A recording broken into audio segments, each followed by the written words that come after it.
It's the most wonderful time of the year, but what games can bring holiday cheer? Welcome to Tabletop Shop.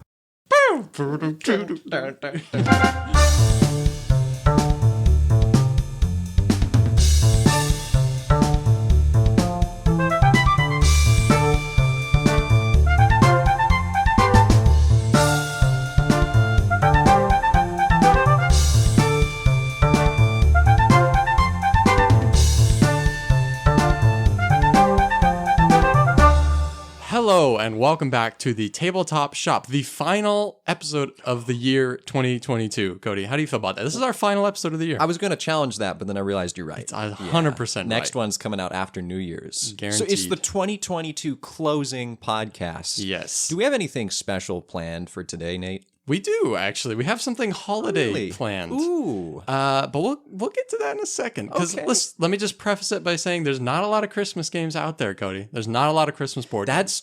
That's true. There's like so few of them out there. Honestly, right? I don't know if I've ever even seen one in person. Like an actual Christmas board game. Oh, I thought you were making a joke there. Like, I'll argue that there are a lot of really terrible Christmas board games out there. But are there any quality Christmas games out there? That's the question we'll be answering today. That's a little less frequent. But before we do that, Cody, let's do what we always do, and let's chat just a little bit. And we'll probably need to keep it brief because this could be a bit of a longer episode, just with what we have planned. Let's go over what we played this week. Okay, man. It's actually been a little bit since we recorded. It has. We got sick. Yeah, we say week every time. Plague. We say what we've done over the past week. But we don't record on a consistent schedule anymore. Oh man, we're confusing the people. Well, they don't know. Guys, we're so sorry. It's really Nate's fault. But it's like sometimes if we've only played 3 games, it's like there might only been 5 days in between recording. That's true. And then like this week we have this is going to be solid. Quite a few. Well, I'm actually a little bit unprepared. You may have seen me scrambling and shuffling to get my phone out here. I can go first. Well, I didn't like the last 2 weeks or so, I haven't actually explicitly been keeping track of which games I've played. Like, I can look back and see games I've played recently. So I'll probably just kind of glance through. For sure. Oh, yeah. And like, the thing is, so, okay, I guess I should preface this with most of the games I've played since our last episode, we actually played together.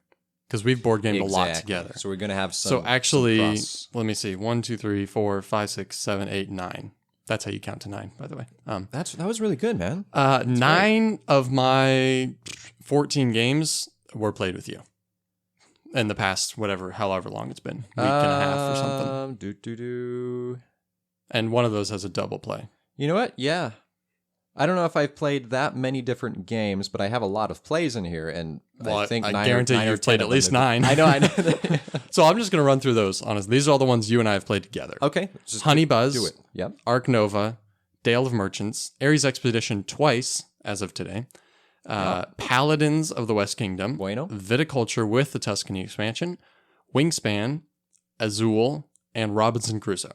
Those are all games we played together this week. And then you probably played Wingspan, what? Would you say 16 more times or something? 17 more times. Jeez. If not more. That's insane. Well, Cody's addicted to Wingspan. I am, man. I just can't stop. And that's virtual. I got a problem.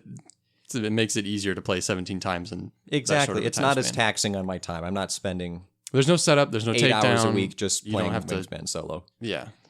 Yeah. Well, let's go back here. So we played Champions of Midgard, right? Think? Or did we play that maybe last time? So. Okay. Well, we did play Viticulture for sure. Yeah. Quacks of Quedlinburg. Oh, yeah. Ark Nova, Honey Buzz, Dale of Merchants, Ares Expedition, Paladins of the West Kingdom, Wingspan, Azul, Robinson Crusoe. Mm-hmm. So basically the same layout. It's just I played more times. Well, but here's the thing. I've also played Catan with Cities and Knights and Seafarers. Okay. And Scythe, which I won, by the way. It was a low-scoring win. I think I scored 68, one with Polania. How many players? 4.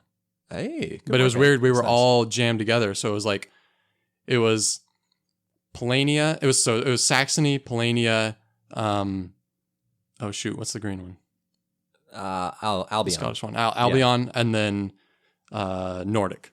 So those 4, there was no gaps in between. It was just all 4 of us sandwiched together on one half of the board, basically. Man, so I was in the middle. I was Polania. Polania and Albion are in the middle there. Yeah, but I still pulled out a victory. Yeah, man. So there must have been a lot of combats going on then, right? Yeah, maybe 3 or 4. I don't know. It was a pretty short game too. Okay. It wasn't too long. Anyways, I played Tapestry also. Smoke. So classic. I didn't even get to 300 points, but still did pretty well.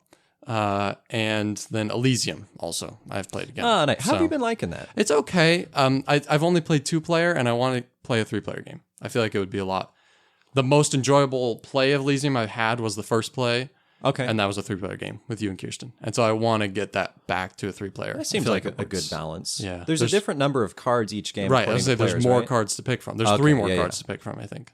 So 3 more? I think it's 3 times the number of players plus 1. Nice. So it adds another 3 cards. Oh, and you've been playing with some of those new, well, not new, but just some of the different player groups. Yeah, I played with Apollo, which is interesting. Apollo adds in another 4 cards. It gives you it's like a little side thing. There's 4 cards that are going to be in the middle the next time. Oh, that's right. It's like the Oracle or something, right? Yeah, the Oracle. Yeah. And a lot of the Apollo cards interact with those 4 cards upcoming. You can like discard a card from your Elysium or not your Elysium, whatever your domain, and then like take 2 of those or 1 of those, or you mess around with them a little bit. So you can steal them early before they're even in? Yeah. That's cool. Yeah. But then also you get to see what's coming too. So you can plan ahead more. Nice. So it's cool. I feel like it should be, that Oracle thing should be in every game, not just in the Apollo games. Because the Apollo cards specifically mess with it. But even just as a rule, it's kind of nice to know 4 of the 7 or 10 or whatever cards that are going to be Sure. I mean, it's a set collection game. So if you can be planning ahead, that's really helpful. And it's equal. Everybody gets to see it. So, yeah. Anyways. Pretty dope. Well, enough of that, because we need to go into some fun things here. We've got... instead of a game of the week, which we normally jump into, you have 2 games of the week. We have. That's true. So let's just hit the music right now, just for fun, just to get that chill going. That chill, huh? Yeah. All right. Well, okay.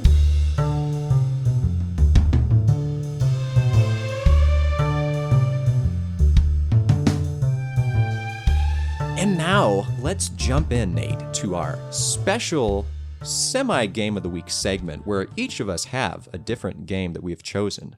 This is Christmas games that you would play? Yeah. Maybe buy even? Basically what we tried to do was we each tried to find kind of the best Christmas game we could there was some slim pickings. Would you say that this was a challenge for you to get It was some a good challenge, content? and I actually ended up with something that I didn't think, the one that showed up the most was one that I don't think either of us picked, which is the 12 Days of Christmas.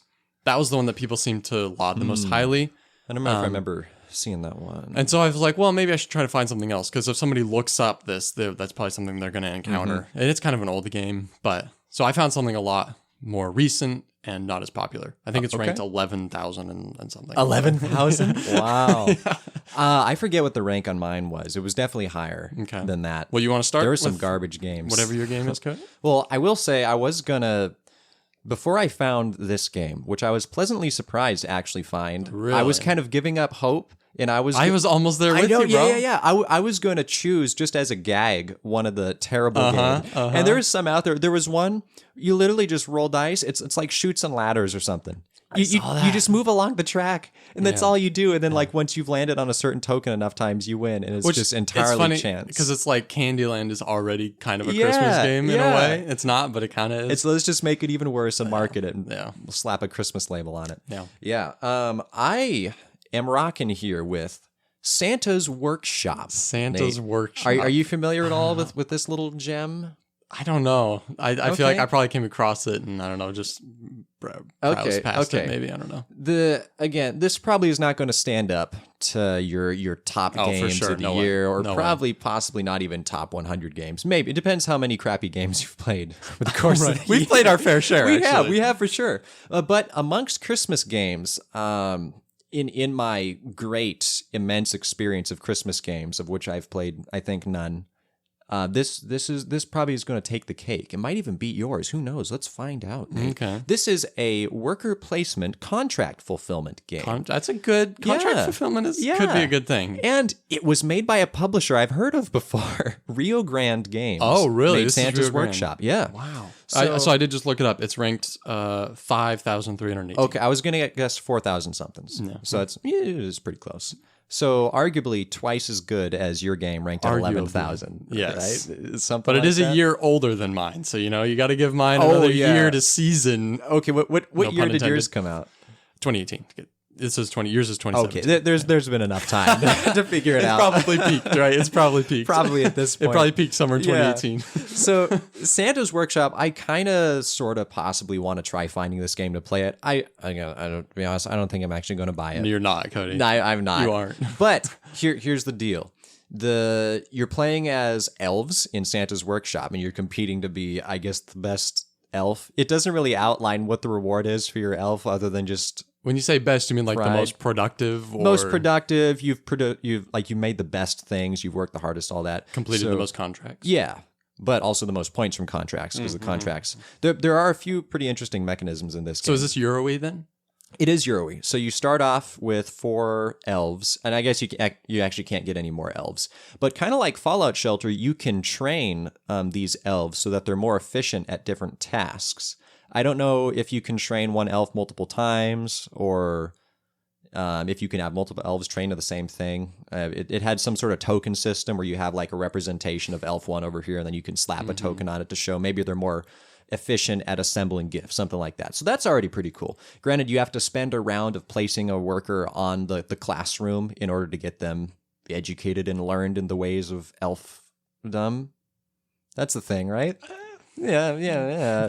But anyway, there are contracts in the game. The contracts are just toys. So you're trying to build different toys. You can build a train. You can build knockoff Lego bricks, things like that. And each of them have different resources that they require to build. So it is a resource-driven game. There's like coal, plastic. Plastic metal. No, here's the thing about plastic that's pretty cool. So all the different contracts, they'll have like 4 or 5, maybe less resources that they need to be built.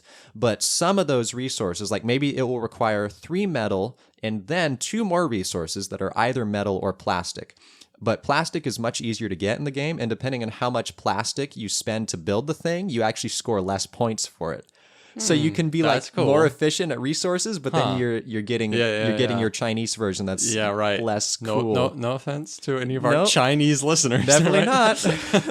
But I don't think I've really seen that before in a contract fulfillment game, and I thought that was pretty cool. Thematic in a way, right? Yeah. So that's really the main game. Honestly, you can acquire some cards. And it doesn't sound that bad. No, like I would want to see it. But it doesn't sound that bad, actually. I'm impressed. I don't know how you found this, actually. I was just looking up random videos of like top 10 Christmas games, and then I went over and watched Tom Bassel's review for it, because he has one. And he wasn't super confident with it. He appreciated the concept and how it functioned, but overall it sounds like it just didn't really have great production value. Like it had pretty bad pieces. Like all the cubes had like chips in them. They were just low quality. Here's the thing about a Christmas board game. Like there's not a lot of... It's weird. There's not a lot of replay value in a way. In a way there is, because it's like, well, Christmas comes every year. And so you'll probably play it at least once or twice every year, maybe. But you have some games that sit on one shelf that we don't ever play more than once a year at the same time. That's kind of the sad thing. And I was going to say that most of the time, it's not like movies. So like making a Christmas movie is actually a really good investment usually, because people will come back to that movie. If it's a good one, they'll come back to it like every single year, and it'll become a family tradition. For sure. It's classic. But you're comparing that to like movies that like normally you don't watch movies a bunch of times throughout a year. Whereas a board game, you do play generally a lot of times throughout the year. And so it's not such a great investment to make a Christmas board game thinking, oh, they'll come back to this every year. It's like, well, if you just make a good game, people will come back to it every week, Whereas you're not going to do that with a movie. Ooh, good point. So a holiday movie, Christmas movie is a much smarter investment than a Christmas board game, Well, and everybody watches movies too. Yeah, true. A much smaller that percentage is also, going to play games. For sure. Actually come back to playing it. That doesn't sound bad, though. And an actual publisher, too. So, It sounded like the other main setback to it was they're just, especially later in the game, or if you have more player counts, you just run out of spaces. Like they needed a better system. Yeah, they didn't play test it enough. Yeah. But no surprise. Beyond that, Santa's Workshop, I would play it. I would play it, too. I would play it, too. Probably only once. I can imagine. Yeah. I would play my game probably more than once, though. What you got? So it's called Christmas Lights, a card game. This is a very different game from what you've picked here. Okay. But it actually has a very interesting concept. So apparently, this is, like I said, this is ranked 11,870. Not very popular. That's pretty sweet, man. Here's the thing, though. So apparently, this has an interesting concept in it, which sounds a little corny, but the more you think about it, it's kind of Interesting. So apparently it kind of stole this from a game called Hanabi, which I have not played, but it is was at least extremely popular. I've heard the name. I can't picture it though. The cover is like a dark purple with a bunch of fireworks. And it's a Japanese themed game, I think. The concept is you have like these two light strands you're trying to make. They're contracts basically you're trying to complete. Okay. Are these public or each person has two? I think everybody has two. Their own personal ones. Okay, gotcha. And so you have lights in your hand, little light bulbs. So you're trying to play in the right order to complete these two strands of lights. But the catch is that your cards are not facing you, they're facing everybody else. So you hold a hand of cards that are facing everyone else. And then on your turn, you can like either play one that you think is the right one, or you can do other things on your turn. Like there's a lot of like special cards you can use to like swap cards with other players or with yourself. So you can see everybody else's hand except yours. So you can like give one of your cards away and take somebody else and put it in your hand, and you know what that card is and you know where it is. And you got so it's kind of a memory game too, right? That's reminding me of golf a little bit. You can steal other people's cards and look at them. Yeah. It's actually so Golf Pro, or I forget what the game is actually called. I call it Golf Pro. It has a weird name, but it's a lot like that. Except you get to see everybody's hand. But then there's also like event cards that you can trigger that make things happen in the game. It's a simple game, obviously, but it is kind of a unique concept, at least to me, that your hand you can't see. Yeah. And you have to kind of keep track. And it mentions like in the description, like you can like subtly note to yourself like what cards are what. But you don't want other people to know, like, if you're, like, giving special consideration to a certain card, somebody's probably going to steal it from you. Because you're, like, shuffling them all around or putting them in the right spot. Right, yeah. So, I don't know. I just thought it was an interesting concept. I would definitely give it a go, although I don't think it's very accessible. I think it was a small production. It was probably a Kickstarter, and the people that got it, and if you didn't, you probably will never be able to play it. So, hopefully we just meet that person someday. In retrospect, that's probably not a great recommendation then. I'm sure you can find a used copy somewhere. But let's just switch the channel to obscure board games you'll never be able to buy. Yeah, that'd be a great podcast. But cool. I feel like that's a game that I could have some fun with. Like I said, I'd probably get it if I had kids, you know? Yeah. And it could be a fun, lighthearted game. And it seems unique enough that you could come back to it every Christmas, you know? But it seems like it has enough potential to also be a twisting mind game. Yeah, I mean, it's a good memory game. I feel like if I had kids, again, like memory games are good, but I don't want to just do like the flipping thing, you know, where there's pairs of everything upside down. You just like flip over two. Yeah. Oh, they're not a match. Flip them over. Trying to remember, you know, that's boring. That's stupid. Of course, that's also probably for even younger kids. But as your kids get older, if you want to do more brain exercise memory games, this is a more complicated, more interesting kind of memory. And more interactive too. Yeah. Yeah. Okay. So that's my pick. Christmas not Lights, a bad pick right there. Game. So Christmas Lights, Santa's Workshop. Some quality games we're bringing you here for Christmas time, aren't we? If you can find a copy of them, because I don't think either of them's in print. So you're gonna have to find a used copy somewhere. Probably. I thought Santa's Workshop. There's no way. In print. Maybe that means it's selling, dude. I mean, Rio Grande, they make stuff, right? I know, but things go out of print all the time. Just because Rio Grande put it out 5 years ago doesn't mean it's still in print if it didn't sell well. That's true. I'll do some research. I'll see if I can dig up this gem. No, you won't, Cody. No. Who are you kidding? I'll at least look to see where if you can find it. Well, I mean, the worst case scenario, you can always check PGG Marketplace and for sure. find some copies. I'm sure it's on eBay. There's always something on eBay. It's just it's $800. Yeah, I know. eBay's just getting terrible, but that's a tangent. Sad. Yeah, we don't need to go down. Do you know what we need a tangent to, Nate? We need the brunt of our episode, and I'm excited to talk about it. Here we go. We are going to be talking about our top 10 games, not of all time, but our top 10 games that we learned this year for the first time, played for the first time in 2022. Not games that came out in 2022, Games we played for the first time in 2022. In fact, they're probably, I don't know how many games we've even played that came out this year. Like Arc Nova, and I don't know what else. Well, Arc Nova was... Is that 21 That's also? 21, I'm pretty sure. So maybe nothing. Well, I was just able to nab it because it was a second printing that came out, I think. Yeah. So maybe? So probably no games. Let us know in the comments if we listed any. There you go, audience. That tells you the kind of... We are not... Our board game budgets are not so high that we can be buying 2022 games all the time. So, and the only Kickstarter we've ever done was let's not go there. Years ago. You've heard it before on this podcast. So who needs to start? Who's going to start with their number 10? Well, Should we flip a Christmas coin? Ooh, we don't have a Christmas coin, so no. Dang it. I will go ahead and start because I need to preface my list a little bit here. Okay. So I don't know how you sorted your list, and this is kind of a weird. Interesting. I didn't want to do just the top 10 games in the order that I liked them, right? Because then I'm just pulling them out of my top 100 and just leaving them in that order. Sure. I thought that was kind of lame. No offense to you if that's how you did it. So what I did was I listed all the games that I learned this year, and then I picked out the 10 that I like most, but I sorted them in the order that they met my expectations. So I gave them a number ranking. Interesting. I ranked them 1 through, like each game on a scale of 1 to 10, I ranked it where my expectations were at for the game, like where I expected it to be, and then I ranked it where it actually fell. And then I sorted my games by where the difference was. So some of them are negative, some of them were spot on, and a few of them were even exceeded expectations. So like my number 1 game on my list is not actually my favorite game I learned in 2022, but the game that exceeded my expectations the most. Nate, right now you are Z Garcia in a Dice Tower top 10. What are you on about? Where Tom Vassel's like, okay, top 10, let's just say worker placement games. And Z Garcia is like, well, I organized my list according to when the game came out, divided by the Board Game Geek rank, plus how much I liked it, divided by 3. I don't know what you're talking about. Get out of here. So give me your number 10, which is possibly your number 3. So my number 10 fell 2 points below where I expected it to. All right. So it was kind of disappointing, but still a good enough game. I would ask what you mean by that, but I just don't even care enough to. 2 whole points for whatever it means. Dude, wow. On a scale of what? Like, what's the most difference I'm going to hear here? 2. So I'm going from worst to best now. Dude, that's crazy. 2 points? Tell me more about this game. Okay. This is a car. I don't even know. I'm not even going to try to describe it. It's Meadow.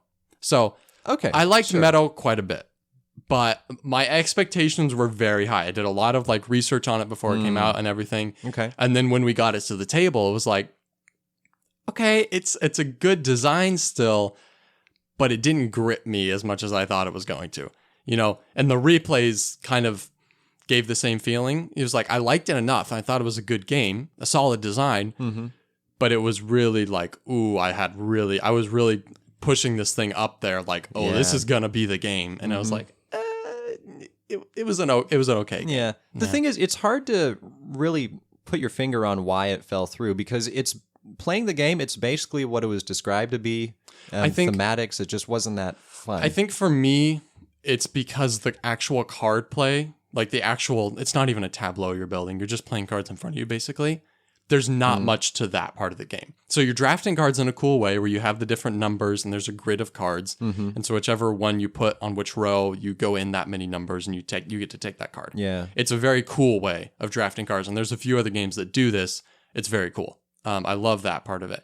And then I love that all of your action tokens with the numbers also have a secondary action you can use them for. They can do something else if you don't want to draft a card with them. That whole thing is amazing. It's such a good, I feel like that whole part is such a solid design and it's so good. But then the actual cards you have that you play in front of you, you don't really do anything with. You just play them and they cover something up and that's it. And then their symbols help you score points or let you play other cards. But there's nothing actually going on with the cards you play. It's kind of, it's that part is what really is dragging the game down for me. That's what I would say. I think that's well said. I think it would probably play a lot better if it functioned with a bit more of that true tableau aspect, because you're putting down all these cards that have a given symbol on them, right? And that's, I guess, sort of the tableau aspect. But then as soon as you put a card down on top of them, now the card beneath it is pretty much irrelevant. Like, it doesn't matter anymore. And the card on top still isn't really doing anything. It has a symbol. It's just leading you to the next card. It's like compared to Wingspan, where every card you play is doing something. It has either an instant ability or a reoccurring ability or an ability that triggers on somebody else's turn. And Meadow has nothing like that at all. So that's the one. And like I said, it's still on my top 10 for the year. It's still a fun game. I still enjoy it. I think it has a really solid design. I just think that one aspect of the game dragged it down enough to be like, this is a little disappointing. Sure. So that's my number 10. It went through the Nate complex BGG algorithm and it hit number 10. Yes. All right. That's great. Get ready for more of that. All right, Nate. Do you want to know how I organized my games? I do. Is it more complicated than how I did it? I figured out, of all the games I played this year, which 10 I liked the most, and I organized them backwards from 10 to 1. Okay. Now, I will say, I used my top 100 ongoing list to help me evaluate and just kind of know like where did I land these games. But I actually ended up switching them around a lot because I lined them up from my top 100 list in the 1 to 10 list that it would produce for this game. And there's a few games I was like, nah, I really don't think I'd want this one more than that one. And so I actually shifted a few games down, shifted a few games up. So it is still like an honest number 10. I liked a little bit less than number 9, a little bit less than number 8, and so forth. But it actually helped me kind of switch out my top 100 a little bit. Cool. So my number 10, we were disappointed to not be able to play together. So I played it. You haven't played it. Do you have a guess? We were disappointed to not be able to play together. Indeed. Star Wars Rebellion. No. Outlive. Oh. Because it was over at the Board Game Cafe. Yeah. And that's where I got to play it. I played it with Kirsten. We planned on playing it, and then I couldn't make it or something, and so you guys went there and played it with me. Yeah. So this was 2 points of not meeting expectations for me, and that's why it's number... No, I'm just serious. I thought you were serious for a second. I was like, 2 points? What are you talking about? Outlive, I don't remember who the designer was, but this is interesting... I was going to say little. It's really not little. It's a large worker placement game themed in the apocalypse. Yeah. It's not really zombie themed. It's just sort of the world's falling apart. You were also playing the like Ultimate Kickstarter edition too, though. So I was. If you get the Ultimate Kickstarter edition with all those upgraded boxes and storage bins, it blows your mind. That thing, it's a huge box. I took a picture. It was pretty cool. Yeah. But one of the unique aspects of the game is you have, I think it's a total of 4 workers, and they have different values to them. So I think you have 2 3s and then a 4 and a 5. And when you put down a worker on one of these action spaces, and the spacers are going to give you like ammunition, food, water, access codes to get to other places. You can, I think, hunt creatures. There's all these different things that you can do. And the spaces are not exclusive, other than you can't put 2 guys yourself on the same space, but you can have multiple different players on the same space. But according to the number that you put down, so let's say you put down a level 4 worker, he's going to give you 4 resources of the thing that he's working at there. But you're also putting up these workers in contention with the other players' values workers. Right, yeah, the players that are already there. Yeah, if they're already there. If you go there first, then you're sort of blocking other people. So for example, let's say I put down a level 4 worker on the food spot, and then someone else wants to put a level 3 worker there. They actually have to supplement ammunition according to the difference. So 4 minus 3 is 1, so they'd have to pay 1 ammunition. So I mean they're killing your worker, kind of? Well, it means they're resisting you, I guess, or fighting. Otherwise, I forget exactly what happens. I think the player with the larger number who's defending gets to like take a single resource from the other person. So it's just a really cool little aspect as opposed to just playing a worker's here, then the spot's blocked. Or like other games like Honey Buzz have done this, where if somebody's already gone there, or even if you've already gone there, you then have to place 2 if you want to go there. Yeah, again. it's more 2 costly. Workers. Right. But this one doesn't limit you in the way that Honey Buzz does, where if you don't have enough like bees, you can't go there. You can always put a worker down. It's just it may be costly and it may not be worth it in the long run. So yeah, pretty cool game, well themed, a lot of good artwork. Again, I'm probably a little bit biased since I play the super mega upgraded edition, so all the pieces were like incredible. You're like, man, this is good production. Yeah, man. I'm really disappointed I didn't get to play this. I'd actually kind of forgotten about it until you brought it up again. Because I didn't play it. Sure. But I was like, man, I actually watched a whole how to play. I like knew how to play the game, and I just it never worked out. Yeah, it was disappointing. Good. I do want to play it. And obviously you're kind of recommending it here, right? Oh, so, for sure. Yeah. It's my number 10 game of 2022, yo. Yeah. All right, my number 9 is another one that did not meet expectations. By how many points, Nate? 1.5. Wow. So it was closer to meeting expectations than Meadow. Okay. But actually, I like Meadow more than this game. So Nate, what is this garbage list? You're speaking this into the ether of the podcast makes sense verse. to me, man. No, it doesn't. It doesn't even make sense to you. You're like, I like this game more, but I'm going to put it lower on the list. Listen, but in a way, it's like my first time playing it is almost how I'm ranking them, you know? It's like the first time experience. Okay. You know? All right. So this also did not meet expectations. It's a fake civilization game. It's a civilization themed game. I know where you're going with this. And the civilization theme is very poorly done as well. Do you have a guess? Hadara. That's Hadara the one. all Hadara. the way, man. So Hadara is a cool game in a way. It has a very cool drafting mechanism where There's five different colors. Everyone draws 2 cards from one pile, keeps one, puts the other one in a discard pile, and then you rotate and you draw 2 from the next stack, and you go around until all the cards are gone. And you're playing cards and using them or trading them in for coin, whatever. And then you go back around to the discard piles, and in turn order, you draft cards from the top of the discard piles until all those cards are gone. And you're doing the same thing. You're either playing them or you're discarding them for coin. That's the core of the game, and it's really cool. I think it's a really unique way to draft cards. And that's what I love about mechanisms like card drafting and worker placement. There's so many different permutations of one mechanism. There's 1,000 different ways to do worker placement. And like we were just talking about with Outlive, it's like, it's in a way, it's simple. You're just putting your worker on a spot, but your workers have values. And if there's a person already there, you have to do this, you know? And so there's so many ways to spice up and to just kind of change. They're like sub mechanisms. Yeah, and it's the same thing with card drafting. There's so many ways to do it. Sure. And so I like how Hadar does it. I think it's a cool way to do it. The theme sucks. It's like I said, it's civilization themed, and each category of card has its own civilization attached to it. Yeah. But kind of the goal of the game is to draft from all the civilizations and to have like kind of a balance. So it's a nonsensical thing. Right. It's like what it is. It's like this like weird kind of like bringing all the civilizations into one harmonious, like, because that would totally work. I have Japanese sailing technology and Native American harvesting skills. Yeah, right. It's like it's crazy. So thematically, it doesn't work. I think the art is kind of cool. I like the art in the game. And it has a feeding workers thing to it, but it's a simple mechanism. But it's not as punishing. It's not like Agricola. No. So, but it's a pretty light game. I think it's different enough from Seven Wonders that you could own both. They're definitely different games, but it's similar enough that they can be compared to each other. And I think I like Hadara more. Oh, and I haven't played Seven Wonders with the expansions, and I think Seven Wonders would be a lot better with like the Leaders expansion, the Cities expansion, whatever. But just 2 base games, I would take Hadara over Seven Wonders. How about Seven Wonders Duel? See, I can't compare those two. We've talked about this before, and I feel like they're not games that can be compared to each other. Okay. Yeah. Well, is it just because of the player aspect, like number of players? Well, not even that, but I mean, even Seven Wonders Duel and Seven Wonders are very different games.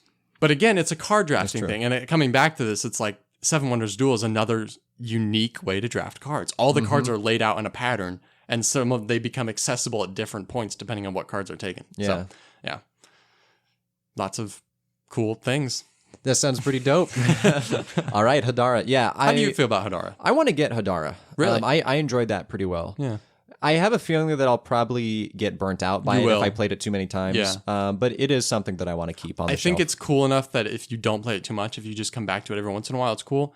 And it's a great introductory game. It's not very complex. It's a great game to throw at people who haven't played very many games. I think. So. Good way to introduce card drafting. For sure. Okay.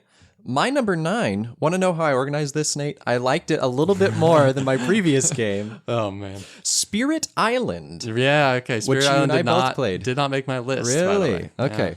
Yeah. This actually started higher on my list, and then it slowly moved down. And honestly, it's been a while since I've played it now. Well, you own it now. So. I know, but I just got it. It's going to be a lot. You got to learn how to run it. And whatnot. It's different than being just a player as the person who runs it. Well, yeah, because the one guy we played it with was really doing all the work for us, which I appreciate. Yeah. So this is sort of a loose number, but I really enjoyed the. I guess I should explain the game for those who haven't heard of Spirit Island. This is it's cooperative, not really deck building, card playing, hand management, probably more hand management. Yeah, I wouldn't say deck building. No. Yeah, where you play as these native spirits to this island, and all the colonists, the colonials, the settlers are coming over from whatever fake European nation this game is set in. I'm gonna go with Spain and trying to they look like little conquistadors. Yeah, I would say it's kind of a war game actually. It pretty much is area control, fighting. You have units with strength and attack. Yeah. And they're trying to colonize this island, and you're just trying to survive. I forget, is it a certain number of rounds, or you're just trying to you're trying to complete a certain stage? You're trying to get through a deck of cards by inducing fear. Yeah, and once you get to a certain point, then you just... So basically, in a way, it's like surviving rounds. But the rounds are not a set, like one round. It's like once you get enough fear, you flip over a card, and you need to flip over X amount of cards. And you have to be efficient at that. You have to be managing everything. Yeah. But it has this cool symbol like resource system. So every player plays a different spirit, and each spirit has their own different combination of abilities. So ways many that freaking they abilities, play. dude. Yeah, it's like hard to keep and track for of each character, there's I think at least like 8 different things you can play as. But each of those abilities they require sort of a combination of like one of 6 or 7 different symbols that show up in the game, and those symbols will show up actually on your board. So as you upgrade your board, you'll uncover some of these symbols. So it's sort of like also in the cards Mars. you play. Yeah, they're like tags basically. Yeah. And then if on a turn you've produced enough tags that line up to one of the special abilities you have, then you can fire it off and you do cool things. You can kill the settlers or move people around, and it's a really fun game for doing some alley-oops. Like maybe you have well, actually, the person you played as, for example, is like the nightmare dude, and he didn't really kill people. He just pushed people around. So then you could push him into areas where some of the other players could then just demolish them and get a lot of points and whatnot. Yeah, except there's not points. It is an overwhelming game, just because of how many different cards there are, and all these cards have so many abilities, but then they also have those tags that you want to keep track of when you're playing them, and It's such a complex game, man. It really is. Like, the more you think about it, there's so much going on. Yeah. So much. And thinking about the movement of the automated movement of all the colonizers. And where they attack, where they build. Because the colonizers also have different actions. They build and they attack and they respawn or whatever. And Which they upgrade. Happens every round. Yeah, and it happens on different territories. And so you're trying to keep track of that too. Yeah. And you're just trying to control this chaos as long as you can. It's really a great design. I think the reason it doesn't rank too high is that well, for starters, I'm not a huge cooperative fan. And I think it's a really done very well for cooperative. For sure. Because you can't have this kind of, I don't remember what you called it, but like somebody like who takes gamer. over. Yeah, alpha gamer. You can't have that in this game. Partially because it's so complex. So everybody playing has to be a competent gamer to begin with anyways. Indeed. It's not like Pandemic where one person understands pretty much everything that's going on with every person, and so they can just tell everybody what to do. It's like, dude, you are not going to be able to even know what's going on with somebody else's kind of character and all their cards and everything. So. Well, that you bring up a good point there, because games like Pandemic, there's really not many unique abilities that define the players. Like Pandemic, it's very small. Each person can do like one cool thing. Yeah. But in this game, almost everything you're doing is going to be drastically different from what the player next to you is doing. And you're drawing more cards too. So like everyone has their own kind of thing that their character does, the way that they function, but you're also drawing cards and adding them to your hand that do different things. So sure. Yeah, it's very asymmetrical. Extremely. And it's quality game. Good game. It's in the top hundo. I want to say, sure, yeah. What is it, like 18? I thought it was pretty high. It actually is really high. Something like that. Good choice. All right, so what's your nonsensical number 8, Nate? My next one is also a 1.5 points below. Wow. But I think it's rising, actually. So this is Ares Expedition. Okay. Ares Expedition, I think, is a good game. I think it's just a little too... Like, I should describe it first. So this is a Terraforming Mars spinoff, basically. It's not an expansion or anything like that. And it is basically...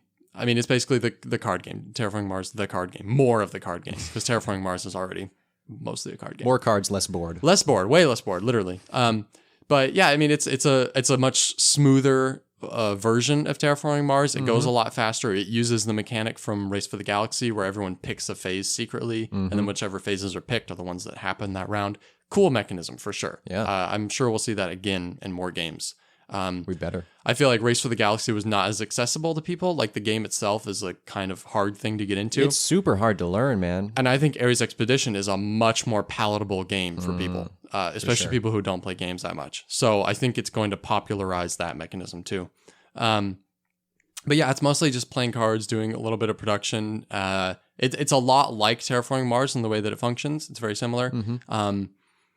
But I think for me, so it's a lot of fun. It's just, I feel like it's a little too light, and I feel like there's more strategy in Terraforming Mars. Although Terraforming Mars also, the card draw is more punishing or more rewarding, and that's random. I feel like you have a bit more control in Ares Expedition. You might have a bit more control, but I feel like the board element to Terraforming Mars, with placing things on the board, and then also all the milestones and like goals that you can sponsor and claim, I feel like make it more strategic. They're both good games, though, obviously. And I could see myself owning Ares of Expedition at some point in the future. I just got to get the good version, not the crappy version. So. Yeah, with card-driven games where every card is different, so like Wingspan, Ares Expedition, Terraforming Mars, Ark Nova, you have to have a good way to implement what is, I believe, called the mill mechanism, to where your strategy is going to be defined off of the cards you have access to, but also getting other cards to synergize with those cards. So if the game's just feeding you a couple crappy cards and that's all you can get, you're kind of just screwed, and it's not really your fault. Yeah. So I think Ares of Expedition does a better job than the original Terraforming Mars because you don't have to pay to keep cards, and in fact you can discard cards to get money.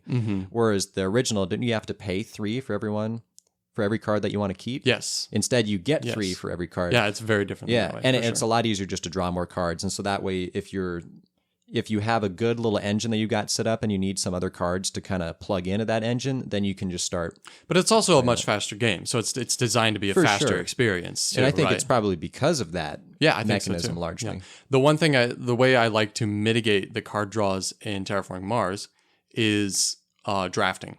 So at the beginning of each round in Mars, you get 4 cards. Everybody gets 4 cards. Instead of just getting what you're dealt, you keep one past the rest, like Seven Wonders style. Sure. That makes a longer game, but it also makes for a more balanced game. So I'd be willing to put in that time for a longer game just to have that. It's not way longer, That's maybe 10 or 15 minutes. So that is a solid number 8, Nate. Yeah. Indeed. Number 8, for me, I'm rocking Furnace. Okay. Up in here. Okay. What's the guy's name? What? Ivan Lashin. Ivan Lashin. That guy. Yeah. Furnace. One might describe this as an engine builder stripped down to almost just engine building. Yeah. / tableau building. It's both. Well, card drafting too. Yeah. I mean, a tableau builder is an engine builder. It's just some engine builders don't have tableaus necessarily. We can get into the snore. Dude, we're gonna have a topic where we literally just discuss this in a podcast someday. When we run out of ideas. Yeah, right. Okay, I'll write a monologue. It'll be my opus majoris, whatever. Magnus opus. I don't want to be that. You know what I'm talking about. I don't know what that is. I don't want to be that. Furnace. This came out 2020, I think. So this is a pretty new or game. 21. Yeah, doesn't matter. I thought it was 20. Maybe it's 21. I don't know. I first heard about it from you, and then you got it, and then I think I bought it like a month later. Yeah, I got access to it. Yeah, awesome little game. There's cards that are flipped over according to the number of players, and then each player has discs numbered 1 through 4. And the cards are going to have 2 functions to them. They're going to have either a one-off, use their ability and get stuff on the top. And then if you actually acquire and keep the card and add it into your tableau, it has an ongoing mechanism that you can utilize and you can plug it into your engine. And so how these discs function is when let's say you put down a 3 on a card and then someone else puts down a 2 and then those are the only discs that are on the card, the person with the biggest number just gets to claim the card. That's all they get. And then everyone else that's on the card get to activate the one-off ability on the card. They get compensated for losing. Yes, they get compensated based on the valued disc they put on there. So it's such a cool mechanism because maybe you just need the resources off of a card. You don't want the card itself. Yeah, when I say lose the card, it's not like you're actually trying to get something and you lose it. Sometimes that happens. Yeah. But sometimes Which it's like, hurt. Oh, I'm going to slip a 2 in there and get a bunch of resources because he already owns the card. Exactly. Yeah. Or you're trying to do that and you put a 2 on there and then someone else puts a 1 on it. You're like, I didn't even want this card. I wanted the resources. Yeah. So such a clever combination. It's a genius. Again, coming back to it, so many ways to give a different flavor to card drafting. Sure. And this one is really ingenious, I think. For sure. And there's an expansion coming out next year. I'm excited for that. I'm stoked. I saw you added it to the top of your For sure, man. I'm getting that as soon as it comes out. Yeah. So, yeah. We're already almost 45 minutes into this episode, so I'm not going to go much more into that.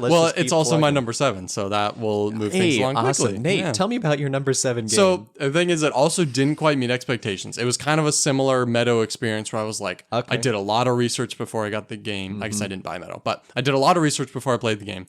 And I was like, this is like the next greatest thing since sliced bread, which in a way probably the Industrial Revolution was. But... they invented sliced bread. But it's still a really good game. And again, the mechanism, especially the drafting mechanism, is so genius. The idea of getting compensated with these different discs. It's just amazing. Yeah. And then I like the simultaneous play of everyone taking, all right, well, take all the cards you got, put them into your little engine, churn out all your resources. It's a little lame that you're just turning basically all you're trying to do is get money. So you're just turning resources into other resources that are more valuable, or just turning them straight into points. But you can also upgrade your cards too, which is cool. Yeah. I like that also. Pretty dope.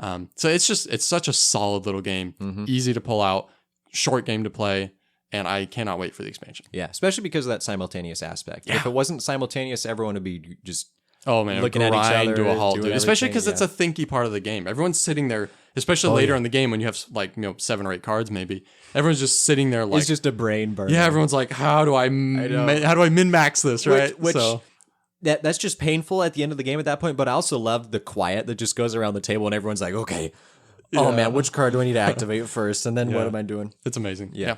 Yep. That's a good number 7. Well, number 6. We talked about Race for the Galaxy, but I didn't play Race for the Galaxy this year. I played Roll for the Galaxy. Yeah, Roll for the Galaxy. It took me, I think, a while to bump this above Race for the Galaxy in my personal mental esteem of the game, but I think I actually do enjoy Roll for the Galaxy more. It's Race is probably a little bit of a faster game, just because you don't have a bunch of dice and really multiple resources. Like all you have is cards, and the cards themselves are what you pay to play the other cards. In Roll for the Galaxy, everything is based off these dice, and so it's almost it is a dice building game. Yeah. I was going to say a dice pool, but it's not like you randomly get one die each time. It's you get to use the die, and then once they get recycled, you can put it back in. It's kind of like bag building for dice in a way, right? Sort of, yeah, except you get to choose what you're going to use. And yeah, classic game. I think it actually is ranked lower than Race for the Galaxy in the public opinion. See, here's the thing about that. So Race, I feel like, was super revolutionary when it came out, and people were just going crazy over it. People really, really just loved that game. Roll came out, and it wasn't as groundbreaking, but it's easier to swallow. So for people that have been playing games in the past maybe 5 years or so, we're used to very polished games that have very good production quality and all this, kind of like that. They look nicer, they feel nicer, the iconography is amazing, that's what we're used to. Yeah. And so I feel like Race does not have any of that. And Roll is still rough around the edges, but it has more of that polish than Race did. It is superior. Yeah. And so even if you could really nitty gritty compare the core of the games, Race might be the superior game. Roll is the one that's easier to come back to, and generally for most people, I think more fun to come back to. I would also agree I like Roll more. Yeah. I mean, it is still odd that it's not ranked as high as Race, like on just the BGG Top 100. Maybe. But I think part of that maybe is people have been hurt probably a lot of times before by a game having a dice version implemented from it. So I'm willing to bet there's a lot of people that have played Race and they're like, dice? Right. This is probably a stupid game. I already have Race. I don't need Roll for the Galaxy. But I think you can own I'm drawing cards. There's no randomness in that. I don't need dice. Yeah. So yeah, that's we'll see what happens 6. with Terraforming Mars, the dice game. All right. So my number, what are we on? 5 now? Yeah. No, 6. Wait, your number 6. My number 6 also did not quite meet expectations, but it was very close, and my expectations were also super high. So is this like half point difference or what? This is 1 point difference. Okay. But I still liked this game a lot, and it knocked it out of the park, and that is Kemet. Kemet was another one that I've been hearing a lot about since I got into the hobby. Yeah. Because I was watching lots of Dice Tower, listening to lots of podcasts, all this stuff. Kemet was one that found its way onto a lot of lists and into a lot of conversations, into a lot of comparisons. And I was like, man, I need to get my hands on this game at some point. So I finally got a used copy this year, and it is really a spectacular game. The combat in it is entirely deterministic, but there's still an element of you don't know exactly what the other person's going to do. It's a great design where each person has like 6 combat cards that do different things, but you have the same combat cards as the other person. Yeah. And you put one face down and play one face up each combat. And once you've gone through all 6, then you shuffle them back up. So you kind of know what the other person has. You kind of don't. You know what's available to them probably, plus whatever troops are on the map. But there's no die roll or anything like that. Which is awesome. But then there's also a lot of special power tiles that you can buy, a ton. Like there's I think 20 of each color. So there's 60 different power tiles available to you that you can get. But it's a point-based game. So it's a war game, but it's point-based. But then there's also these creatures you can get that you can add to your troops. They're cool little minis you can add. These like, the deserty creatures, scorpions and stuff like that. But then also it scales super well. So the board is double-sided, but then on each side there's a 2, 3, 4, and 5 player board basically. And so part of the board you don't use for 2 players, and so it scales perfectly no matter how many people you play with. But players are always the same number of spaces from every other player, which is a genius no matter way what to player implement the count. board. Yes, no matter what player count, everyone is exactly the same amount of territories away from each other. Which is crucial for that kind of game. Otherwise, it's not balanced. Right? One player is going to be off by himself and the other 2 players are going to be fighting it out. Right. But no, this is It's not like I was saying with Scythe, where like, let's say you do a 3-player game of Scythe and you're all 3 next to each other. Well, the person in the middle is they're at a disadvantage because the other 2 people can expand out and that person can't. This game's not like that. And it's also there's only a few, everything's like 3 territories apart usually. And so there's a lot of combat that happens to it. So it's a great design. Yeah. Love it. Kemet did not make my top 10. So, I'm not super big on war games. Right. But it was probably within my top 15 to 20 of 2022 out of, I think, 48 games that I played new. And probably what really made it for me, because again, I'm not huge on war games necessarily, but was just that tile system. It had an engine building system where there's resources that you could build up, and then you could get more efficient at building those resources, and then buy unlocks new tiles. Techs. Different ways to get points. I really enjoy that aspect. Yeah, because it's not a war game where you're trying to wipe the other person out. It's a war game where you're trying to score 8 points. Yes, and the first person to do it wins. It's genius. So, and there's different ways to do it. So cool. Yep. Solid number 6. Thank you. My number 5, Nate, I'm assuming is on your list. I forgot. I will not say. I should have mentioned that we should make a guess on how many crossover games we have, but it's kind of too late. It's a bit late for that now. We should have, though. Yeah. But number 5 I will be stoic. Is Black Angel. That's a really good stoic expression you got over there. Yeah, super blank. Although I'm not really convinced, since you just traded me Black Angel for other games. So I guess we'll find out where you. And I traded you for Meadow, which is my number 10. It's bizarre, but we already established that your list is meaningless. So it's probably your number 1 right now. Oh man. So yeah, Black Angel. We've talked about this game before in previous episodes, but it's still for some reason hard for me to describe. But there's so much. There is so much. You're on a spaceship. The spaceship is carrying the last remnants of the human race off to a new planet, very creatively named Spez. to restart the human race and expand and begin anew. But along the way, the ship is getting attacked by these other alien species. It's not getting attacked. I thought it was getting... No. Dude, there's creatures that are landing on the ship, damaging parts of the ship. Oh, yeah, okay, right. The Ravagers, right. Yeah. But the other 3 races are... No, those guys... Yeah. I'm talking about the bad guys. Yeah. But yeah, then there's the other good alien races that you encounter. And it's a worker placement game, right? But you got... Instead of workers, you have these cute little robot dudes, and there's actually little mini spaceships, little plastic minis that you can mount the robots, and you can send them out in little missions. But yeah, super interesting. It's a dice placement, actually. You didn't mention. Dice placement. That's right. Yeah. And you're rolling these dice. But what's cool about that is normally when you're rolling dice and you get lower numbers, usually it's not as good. But you can steal other players' dice. And you can flip your own dice. And you can flip your dice to get good numbers. So really...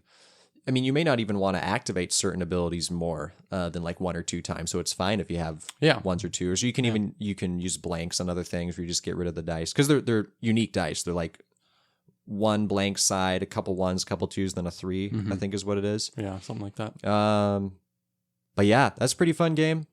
I actually haven't ran it myself before. You've been running it each time. Yeah. So now that I own it, I'm gonna have to invest a little more time. Yeah, I mean a quick video on how to play to brush you up, and then because you've played it. Because there's a lot of little mechanics involved. There is lots of little rules, and the whole other thing is you've got all these tiles in front of you. You have a whole player board with all these tiles that do special things, and you're sliding them in and out. And as they slide off, you get points for them. There's so many things going on. The tech system is really interesting. Yeah, it's a flawless design. So that's my number 5. So no, that's your number 6, right? No, that's my number 5. This is your number 5 now. Oh, you went before me? Maybe not. I don't know. Did you already say your number 5? I'm really confused now. I have not. All right. We must have gotten mixed up somewhere because you started. I did. So 10. I think you messed up then. Technical difficulties. Oh, I skipped one. What have I done? Oh, man. This is going to throw it. What have I done? Well, apparently I never. What number did you skip? I didn't list number 7. I just went straight to Roll for the Galaxy. That's bizarre. Well, I guess you do your number 7 next. The reason why is because on my list I had one like scratched off and pushed to the side, and so you just saw the scratch and you went past it. And I skipped. Well, you can come back to it next time. So my number, so that was your number 6. My number 5 is Elysium. I won't talk about it too much. Okay. The thing is, like, I don't like Elysium as much as I like Kemeter Meadow, but it actually met my expectations. It did not fall short. It didn't exceed either, but it met them. So I wasn't disappointed when I played the game in any way.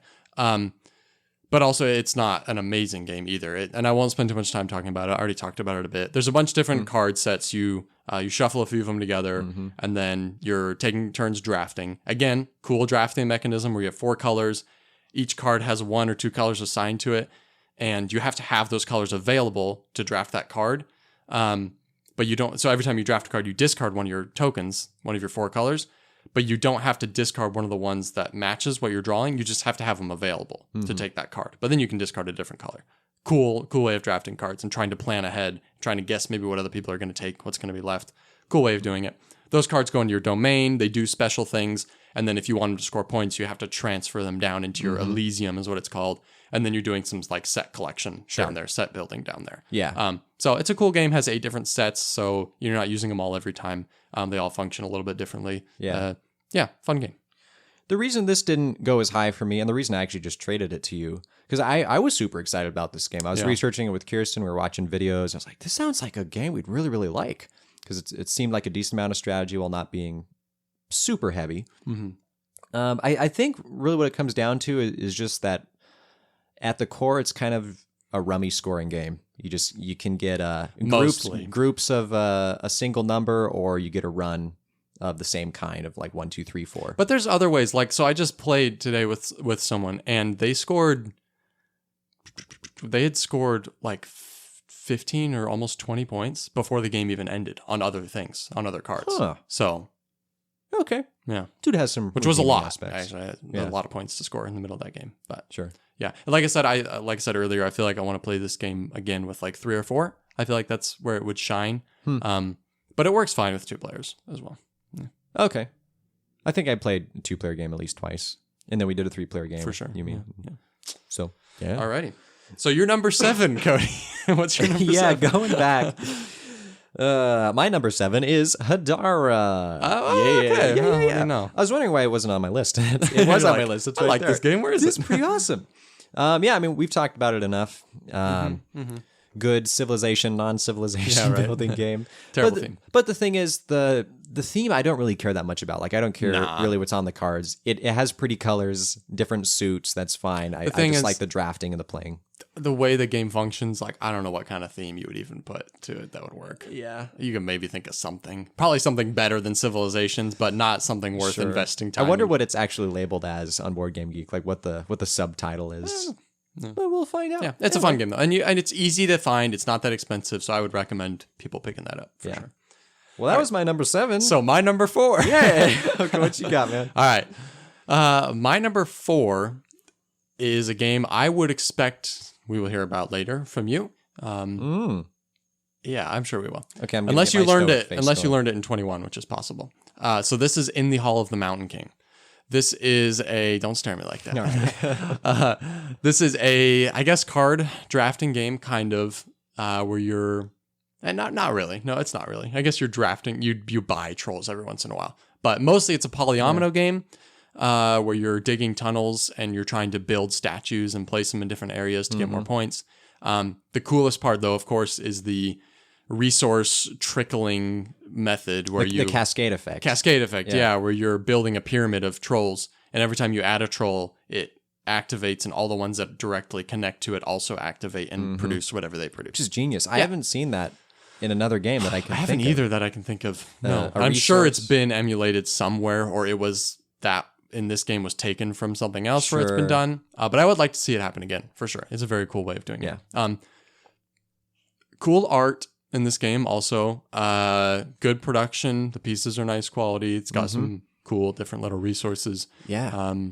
Yeah, and it also has some special cards that do special things every game, and you'll get a few of those every game, but not most of them. So that's something that adds in something a little bit extra. Feels like a little mini expansion to the game, but it incorporates itself well. Sure. Yeah, it's a good game. This might appear somewhere on my list, so I will let that slide. This one also met expectations. So this was a 0 in the expectation. Yeah. I had it at about a 7 for expectations, and it came in at about a 7 is how I like it. So, okay. You're silly, meaningless list. Cody, if you want to spend 20 minutes talking about how I built my list to make it more cohesive for the listeners, we can do that. Well, here's the thing. It's not cohesive, man. That's right. I need another 20 minutes to explain it. My number 4 is Nidavellir. Nidavellir, number 4. Man. Or wow, Nidavellir. Dude. Here's the problem is the people that I've played this with the most often, being you and then my wife, aren't as big of a fans of it as I am. No. So it kind of just sits on the shelf a lot. I didn't even consider it for this list, actually. I just really liked Nidavellir. It's something about the set collection aspect where each kind of set that you're collecting has different unique ways that it scores. You're trying to decide, do I want to focus on the exponential scoring ones or the ones that are worth more points automatically? But then if you get more of them, then you get to claim the special bonus that other people don't have access to. But just coupled with how quickly it plays. My one beef with it is the silly little coin standee system that it has. It bows in the middle, and you have to spend half of the game just setting up all the coins. That's silly. It's a useless gimmick that's in the game. Yeah. But beyond that, yes, I love the game. I like the artwork in it too. It's sort of a unique depiction of this dwarven race where they're a little more almost gnomish than the traditional high fantasy dwarvish. And the style of art is kind of sketched, not so much like perfectly detailed. It's kind of rough sketches. It's all kind of black and white, and the color comes from like the backs of the cards and the game looks amazing. Sure, for sure. But great drafting game, faux show. Yeah, it also has a cool drafting mechanism in it. I think this game, I also thought the scoring was cool, but after playing it 1 or 2 times, I was like, it loses its novelty pretty quickly, the different scoring for me. Okay. But I like that you're competing with there's a lot of competition because you have a lot of special cards that can be gained. And of course, like you were saying, whoever does the best in a certain color halfway through the game will get a certain special leader for that color or whatever. Sure. So that's cool. That kind of indirect player interaction is nice. I think it's an okay game. I don't think I would ever buy it because I don't like it that much. Like I said, the scoring to me is just not quite that interesting. But it's definitely a unique game. And I like the drafting in it for sure. Sure. Yeah. Well, I'm glad you at least appreciate it. I approve. Nate, what is your number 3? My number 3 has been mentioned. Has it? Ooh, has been mentioned. I'm going to guess Furnace. I already said Furnace. Oh, that's right. Dang it. Your number 3 is Black Angel. Correct. My number 3, Black Angel.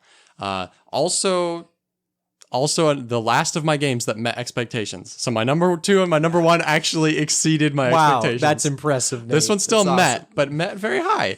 Okay. I was expecting Black Angel to be all that it was. And it was... Excellent. It was as complex, and the way everything meshed together worked so well for me in the way that I expected it to.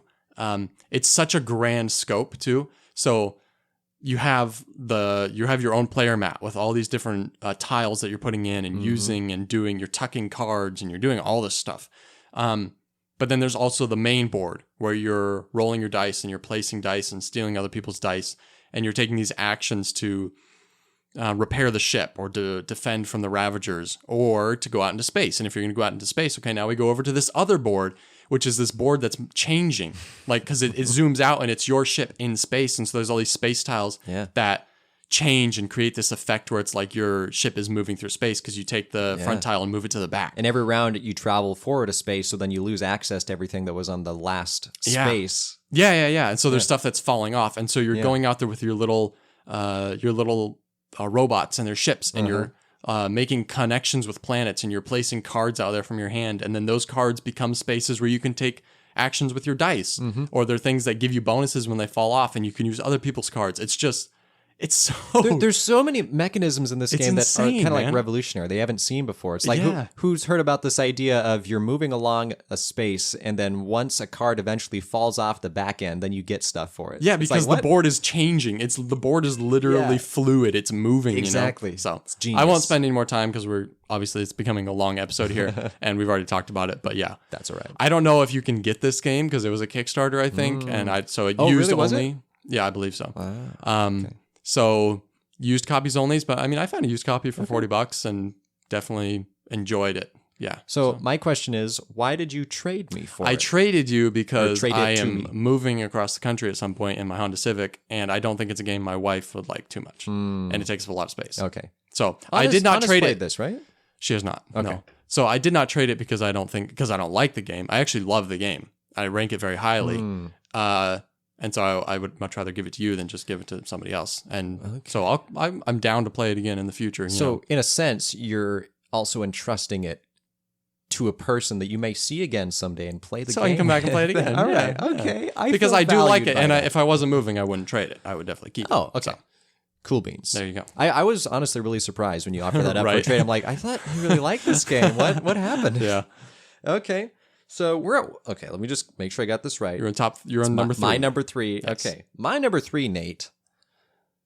Quacks of Quedlinburg. I was going to try to give a little intro, but I got nothing. So I thought it would be on here. Yeah. I was surprised at how much I like this game. Like, if I was using your weird system, it would be number 1 for me for how much it beat my expectations. Honestly, I'd heard maybe not much about this game, but I've heard the game's name thrown around a lot before I ended up buying it. Yeah, and for some reason, just looking at the board cover and the name, I was just like, what is this? Pass on. Yeah, right? Who needs that? And then I think maybe I heard about the idea of it's like a push your luck game. I'm like, push your luck? That's not strategic. Right, yeah. And then I honestly don't know why I ended up buying it. It probably just pushed me over the edge, like hearing so many people and reviewers saying, like, this must is a be great something game. here that... Yeah. Sure, yeah. And I also just wanted another game to kind of spice up the collection with something a little bit different than the more Euro-y type games. Yeah. But Quacks of Quedlinburg, you're... push your luck game where you have a set number of tiles you start off with in your bag that if you draw too many of these bad tiles, you will explode. And you always have enough to make your pot explode. But you want to try to draw as many of these tiles as you can because they have number values on them anywhere from 1 to 4. And they're going to advance... 1 to 6.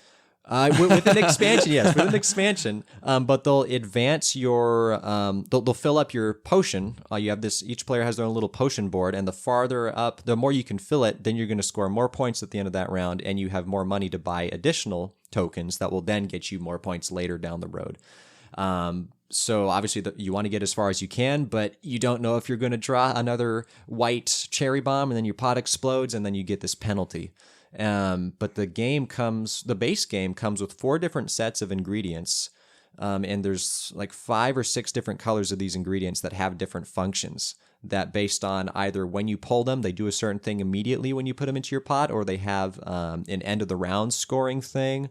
And some of them will play off of each other in these unique combinations. And for some reason, I just really, really enjoyed this game. It's push your luck, but it's also really strategic. Like if you lose the game, it's going to be mostly your fault and partially the game's fault. I don't know if I 100% agree. Yeah, you don't think so? I think it's more of a 50-50 split. I feel like it's 50% luck, 50% skill. I think you can get really hurt by the game if you get a bad turn of luck. But the thing is, you're also the one that made the decision to pull the token that pushed you over the edge. So I guess the definition is what do you consider luck and what do you consider skill then, right? Yeah. Because a push your luck game is like, well, is that skill or is that luck? It's not really skill, but you're making the decision. It's not like you're drawing cards and whatever happens. I mean, I'd argue that poker is kind of like that, where it's you just get a random hand of cards, and then depending on the game style, you have a chance to switch out some of those cards, but you're completely at the mercy of the deck, but it's how you play those cards, how you play other people. It's similar, but Quacks has its own nuances where... you're trying to decide how best to build your bag, how to increase your chances for different types of tokens and different combinations. Yeah, I love this game. And the expansion made me love it even more. Yeah, the expansion is quite superb. Well, the the witches, the herb witches expansion. Yeah. It adds these little one-off abilities you can fire off and do something really good if you do it at the right time. I believe there's a big box version of this game now that has both the major expansions included. Because there's no way you could fit both expansions in one box. It's a big box. It's like almost double the size, I think, of your box. I might have to get that. You might have to. I'll take the other one off your hands. You can get the big box. Okay, all right. Okay, I'll be done. All right. My number 2 is a game, one of the most recent ones I've learned. Okay. A game that exceeded expectations. So when I was hearing about this game, watching people play it, listening to reviews, I was kind of like, okay, it seems cool. I don't see anything new here, and I don't know why everybody's freaking out about this game. Ark Nova. Everybody just went crazy over this game, man. I was like watching people play it, I was like, it doesn't look there's nothing revolutionary here. Like, even the cool card cycling mechanic is from Civilization: A New Dawn. Sure. Right? Even that's not original necessarily. That game was not popular at all, though. So this game took that and made it popular, which I appreciate. Yeah. But yeah, I mean, it has a lot of similarities to other games. So it's similar to Civilization in that way. It's similar to Terraforming Mars in that you have this huge stack of cards that are all different, and they all have tags on them. They have tags, and they will have an effect that's either immediate or long-lasting or end-game scoring, even some other effects. So it's very similar in that way. You're playing these cards down. But then it also has a kind of a polyomino thing where you have a map and you're playing cages or pens basically into your zoo where you can play animals. But then there's also there's some kind of card drafting also. It's not like Terraforming Mars where you just get dealt what you're dealt, but there's 5 or 6 cards out on the board that you can potentially take, which is also very cool. But then there's also a bunch of tracks in the game too. So like the scoring, for example, is weird. It's like it's very 2 tracks that you're moving up, and once they meet, it triggers the end game. And then whoever gets their 2 things separated the furthest, that's the points you get. So it's crazy. It's a crazy way to score a game. And I think other games maybe have done that too. Some older Euro games, but I'm not familiar with it.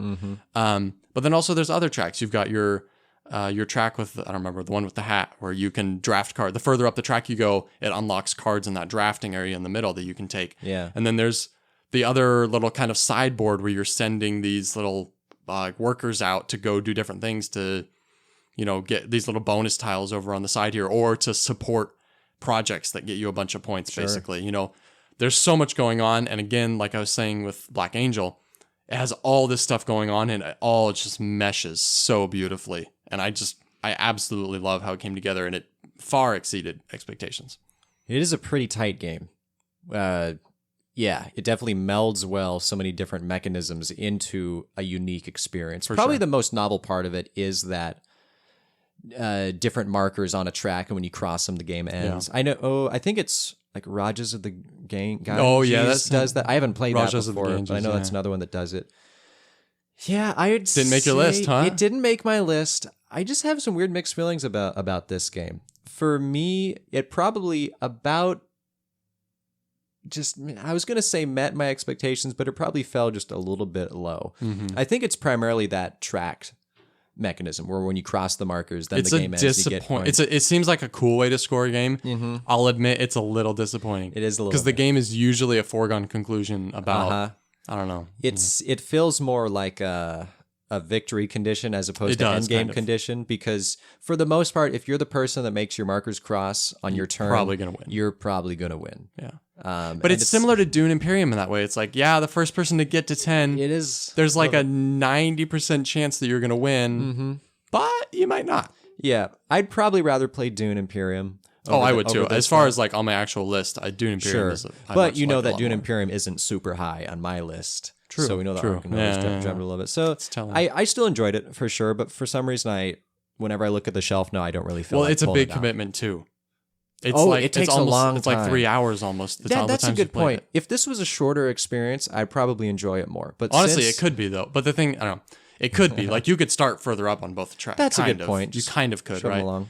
But that would affect the overall game experience would be pretty different. And also the cards you play then would have different connotations in a way, because you're not going to get as much use out of certain cards. Whatever. Yeah. So, but it could be done. Sure. So I'll respect your position. For sure. That was your number 2? My number 2. All right. Well, my number 2 has been mentioned before. Actually, here's the deal. Maybe it's too much of a spoiler, but it's got to be Mountain King. My number 2 and number 1 have been mentioned before. Oh, okay. So I'll give you one guess for what my number 2 is. Ares Expedition. Good call. Yes, Ares Expedition. I have not purchased Terraforming Mars, even though I've been wanting to get it for a while, because probably I got Ares Expedition. Holding you off, huh? Yeah, got it for a great deal. Probably even still now, it's a lot cheaper than Terraforming Mars, except for the fact that the second printing of Ares Expedition was just garbage components and materials. We've talked about the game a lot. We probably don't need to talk about it much more, unless there's some certain things you want to say. But I want to ask you, how many times have you played Terraforming Mars, the original? I'd say probably about 5 times. 5 times, okay. So a handful of times. Sure. To me, they do not feel like the same game. Like the card thing is similar. Even that's different.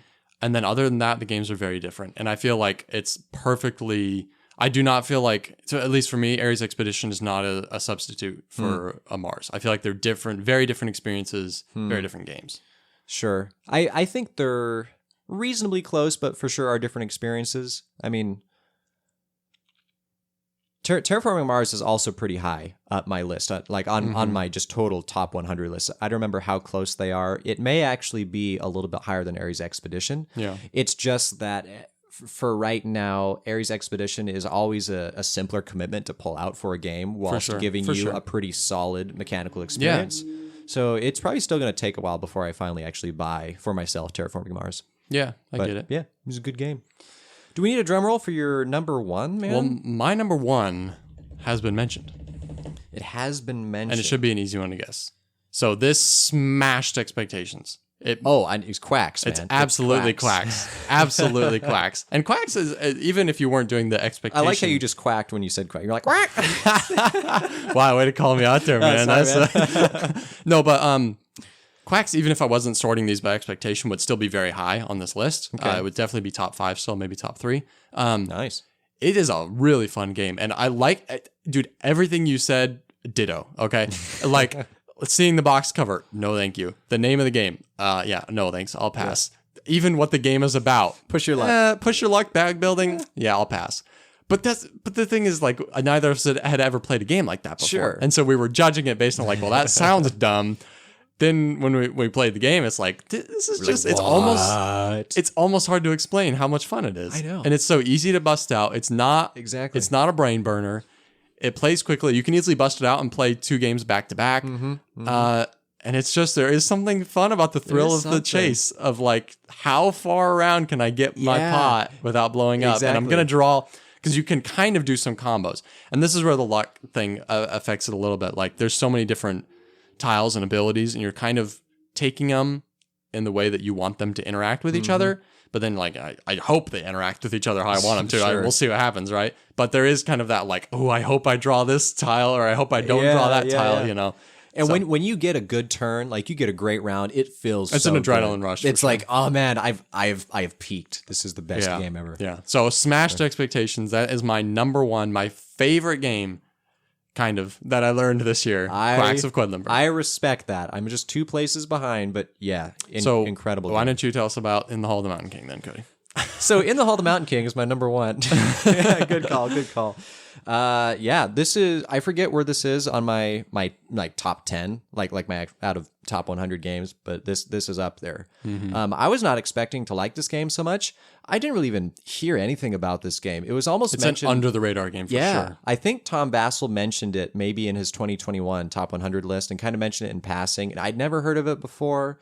When you look up the cover, you just kind of like, what is this weird troll guy? Yeah, right. But it has kind of cool though. It has a certain, well, that's the thing. It has a certain presence to it, you know? And then when I actually got the game and pulled it out and started playing it, the game just has a certain feel and it grips you in a good way. It's like, hello, my name is In the Hall of the Mountain King, and I am a polyomino game, but I am much better than I'm not as bad as those other polyomino games. Because it's not like you're just getting these random polyominoes that you have to work with. Sure. You're choosing how to build with public polyominoes that are all going to be given shapes according to a certain space. And then you get points on what material you choose to build your tunnel segments out of. So if you're using cheaper materials, it's easier to build more tunnel spaces, but then you don't get as many points. You know what's funny?